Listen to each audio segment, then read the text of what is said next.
Hey guys, welcome to episode 6 of Cajon Online. I believe you have enjoyed the previous few episodes. Well, today we have someone special here and we're sitting on a grass patch, right? So we're going to introduce Mr. Lalit. Hi everyone, thank you so much Arthur for having me here. I'm loving this space and I'm loving what you have here altogether. Wow, you know, for him, because to come all the way here to this grass patch, you know, we are in paradise right now. Well, but we're going to bring a very interesting instrument. I believe this has been seen quite commonly. Absolutely. But I believe this is still the only unique instrument that that brings about the special how to say, special tradition, was it? Yes, it's a special tradition, yes, but also it's very traditional and also very contemporary now. So it has a sound that can move across different styles as well. Wow, and what is this called? So this as a set is called the tabla. Yes. And if you can see in front of you, there's two drums to it. One is the treble drum and one's the bass drum. And together, the sounds that we can do in it, for me, I love it. Wow. And I cannot get enough of it. Always. You want to probably do a bit of demonstration, but before we go into the demonstration, maybe we can have Lalit to introduce himself a little. Thank you, Arthur. So I'm Lalit Kumar, and I am a tabla player, percussionist, and music producer. For me, doing music was always fun. It was never a job. It was always a hobby. So growing up, I just played it for fun. I went for weekly classes and stuff like that. Wow. And sometimes I would practice, sometimes I would be scolded not for practicing. It was just a fun thing for me. What were you doing previously? Like you say, like going to class and practice? So for me, I did the education system here proper. So I studied, then I went into NTU for my engineering. Okay. And after engineering, I worked in clean energy financing for about 4 years. Okay. So I did that for 4 years, and finally, as I was at work one day, I was like, I need to pause time a little bit. I need to take some time for myself. Yep. And I went on a sabbatical. Okay. So I went on a sabbatical to the one place that I know, India. Yes. To find myself, to find music, to discover what it means to just pause time. Wow. And from there, I actually truly loved what I did every day. Yeah. And I felt like, hey, maybe I should continue doing this. But I went to New Delhi. Actually, honestly, when talking about pause time, I went to New Delhi to find. I didn't find myself there, but I went to enjoy myself there. I went to look at the musical and all this because I really love production quite a bit. But when I was there, the time double up. Instead of pause time, because I went over there, the music, the beats are so complicated. Yeah, how do you pause time there? No, I guess you were there on a very short trip. Yeah. So if you were there longer, and I'm assuming, given that you wanted to experience Delhi and India for the fullest nature, you had your schedule a little packed. You wanted to go here, meet these people, try the different foods, maybe go a little bit of shopping as well. So things were a little quicker for you. But I was in India for about 18 months after I left my job. Okay. So I could take things slower. And my daily routine was waking up in the morning, going to my teacher's school, going for lunch, and sometimes just sitting and listening to music at home, and then going back to the studio in the evening to practice with him or his students. So that's what it was like. So time was slow, and I could embrace each day for what it was. So were you practicing your tabla in India? So yes, over there, a lot of tabla. We get to play with vocalists. It was very, very classical, very classical. So we play with sitar, sarod, all North Indian. So tabla is a North Indian classical instrument. So when we play with musicians, it would be with North Indian vocalists, instrumentalists, or dancers. So one of these three. And for me, I was a bit more focused on instrumental and vocal music. And I'm sure in India you didn't have a chance to play the cajon and the tabla together. Oh, not at all. There's a very good fusion scene. I was just not a part of it. So that happened, and when I was deciding to take this up as a career, then I realized that I needed to really, really think out of the box for me to stand out a bit more. And okay, yes. I just pause you for a while. Freeze time a while. When you talk about deciding to move into this as a full-time career, how old were you? I was 29. 29? Yes. To step out into this? Yes, absolutely. Okay, full-time? Full-time as a musician. Music, absolutely. as a tabla player? Yes. Wow. So it always crossed my mind that maybe I'm too old. Like, am I too You're late? still young. You're still young. No, but my amazing musicians, I mean, Yeah. they do this art from the age like as a... 10, 20. I mean, even younger. I mean, I know many guys who are in the scene from the age of 16, 14, just gigging it out, so slowly playing, and I never got that. Yeah. But also because I did other stuff. And so at 28, 29, I realized that if I wanted to change something about my life, Yeah. 180 degrees, I Yes. had to do it now. Yeah. Because the older you get, sometimes it gets harder. Yeah. It's never impossible, but it just gets a little trickier. So when I really enjoyed what I was doing, then I decided that, okay, these are my skills, these are things that I can do, these are things that if I learned how to do, then it would set me apart from someone else. Well, you sound like a teacher, you know. No, not at all, not at all. But I just tried to think about a way where I could be different. Not better, but just different from another person. And that's the reason why Mr. Lalit is here as well, because I always believe in looking at music, people who has not only just knowing about music, but people has the ability to hold their passion and a decision to actually move off from whatever that they have probably have been doing in the engineer line or something like that, to move into something they're passionate about. Well, I think I'm so happy to hear this. This is my first time hearing it, and you know what? Maybe Lalit, you want to show us a little bit more about the tabla. Tell us. Absolutely. Like, just now we are talking. You're saying about there are many vocabularies in the tabla. So what are those vocabularies? So the beautiful part about the tabla and even our South Indian counterparts, the mridangam and other instruments, is that we have words and letters that help us build a language, a story. Wow. Which is why I also find that the idea that this is just not a rhythmic instrument, but also a very emotive instrument, and it has a narrative that you can tell. Wow. So when a tabla player wants to communicate this to another tabla player, he would just say, "Kita tak kegadiganada." So we have a language. So if I want to say something to you, how are you? So I can associate words and form sentences with it. With these sentences, I can build a paragraph and a story. So we start with the basic building blocks, which is the treble and the bass drum. A basic stroke will be ta, and how I say it, you will already know the nature of the sound. Ta is an open sound. Ta. It's a bright sound. It's big in Chinese. Ta. So that would sound like Ta. So that's our most basic sound. Exactly. Oh, might have do, tang.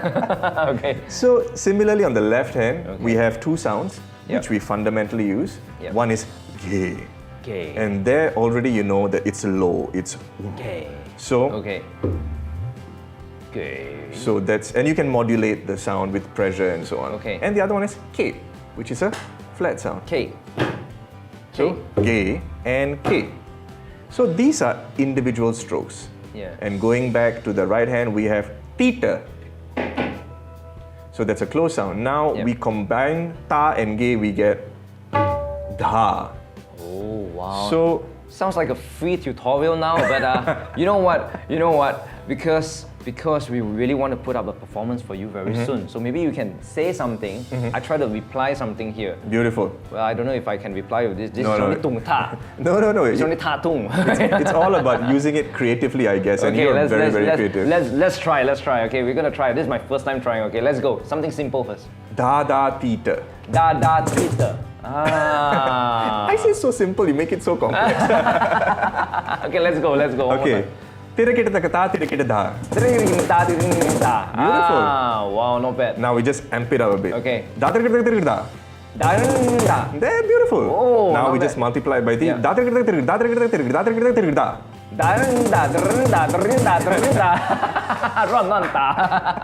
Beautiful. Okay. There you go. That's Why not you amazing. try this one instead?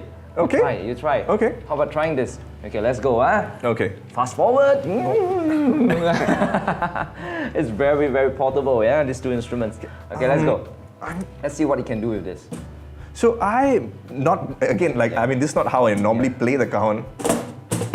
Wait, my turn. Oh yes. Gang.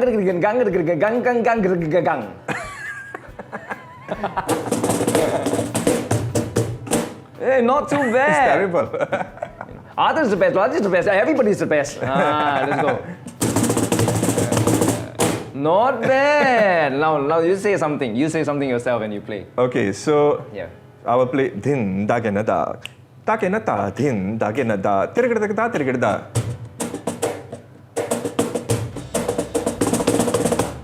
Ooh. Digging the takita taka, digging the takita taka, digging the takita taka, crack crack dum ta, digging the crack crack, tirigada. No, I don't even know what I'm saying. I don't even know what I'm doing. Let's give him a round of applause.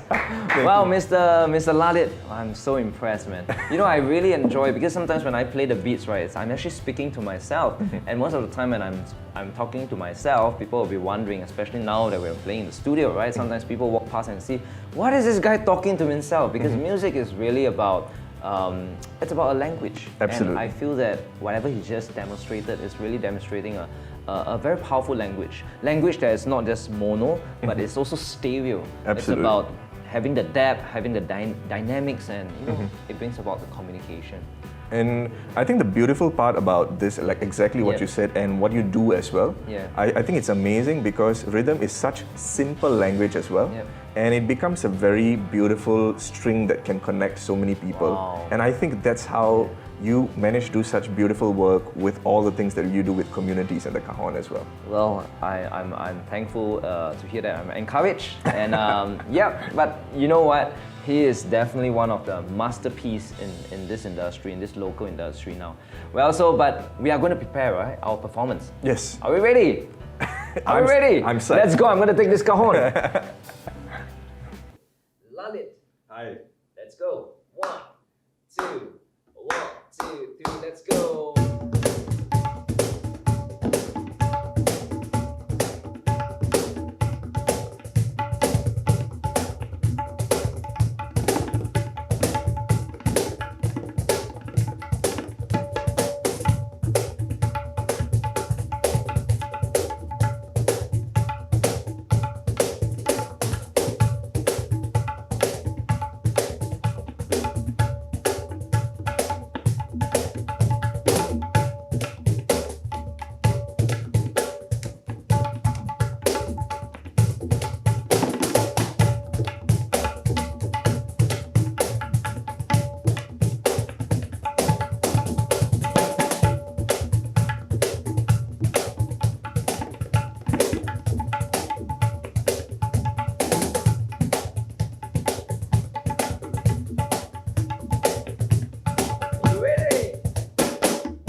Good job, man.